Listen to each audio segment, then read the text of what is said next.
He too shall pass through the whole cycle of experience. He shall collect into a focus the rays of nature. This is what Emerson said following that history is to be read and to be written. Published in 1841, Ralph Waldo Emerson's History describes and depicts the complicated relationship between history and society. Through the exploration of this relationship, we learn that history is much more than just a record of the past, it's a guide for the future. Generations past and generations to come learn and live their own history, creating their own path and telling their own story. Emerson encourages us to be critical thinkers when analyzing history and to be self-reliant, trusting our intuition and instincts rather than others' opinions. Furthermore, he argues that history is formed through a collective consciousness of society, touching on the idea of the oversoul, a key concept in his philosophy, transcendentalism. Personally, I didn't have a specific good reason to study this chapter, but my partner thankfully did. Those who cannot remember the past are doomed to repeat it. A quote by George Santayana, and is one that has stuck with me.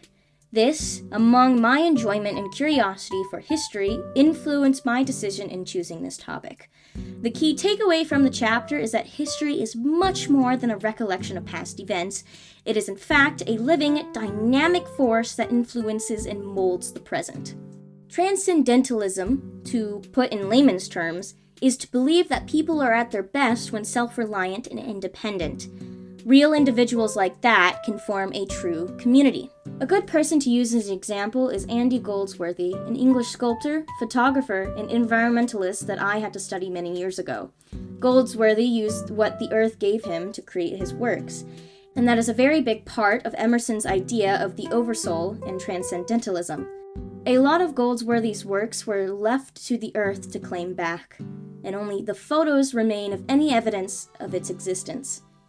And he was very aware of this fact.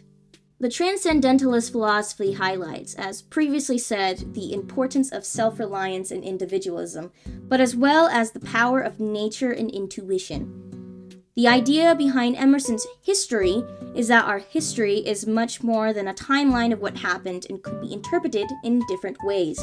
He encourages readers to think critically about it, to use it to guide themselves in the present, to trust our own intuition, and recognize the power inside ourselves.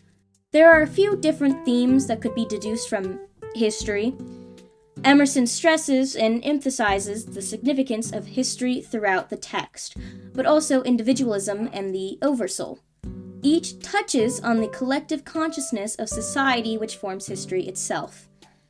To clear things up a bit, the Oversoul is a divine presence that Emerson believed connected all living beings to one another and to the universe as a whole. The chapter Experience seemed to be the closest chapter to history, in my opinion. Both essays explain how experience is very important to human life. Both should influence our choices either for the better or for the worse. Understanding why these lessons are important may be difficult for someone who does not enjoy history as a subject, like me, but that doesn't mean it's impossible. During 8th grade, my history teacher explained to the class that learning about our country's past is important to know for the sake of our rights and safety. He argued you cannot protect yourself if you do not know how your rights work. I then heard my professor years later say the same thing, but this isn't all. It's very likely that your parents made mistakes when they were younger, and to avoid having you go through the same thing, they teach you from their past mistakes. We learn from the past, whether if something worked or if it's dangerous. This quote from Emerson summarizes this point pretty well. But the thought is always prior to the fact. All the facts of history pre-exist in the mind as laws.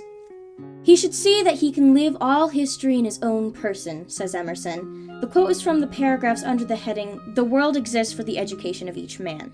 We learn from events prior to our own time, and I may have found something to explain this a bit better. I was asked to find a song that could relate to this chapter, and even if it's not my greatest moment, I present History Has Its Eyes on You from the Hamilton musical.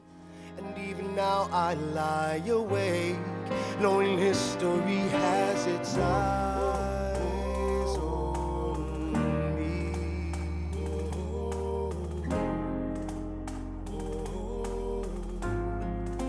History has its eyes on me.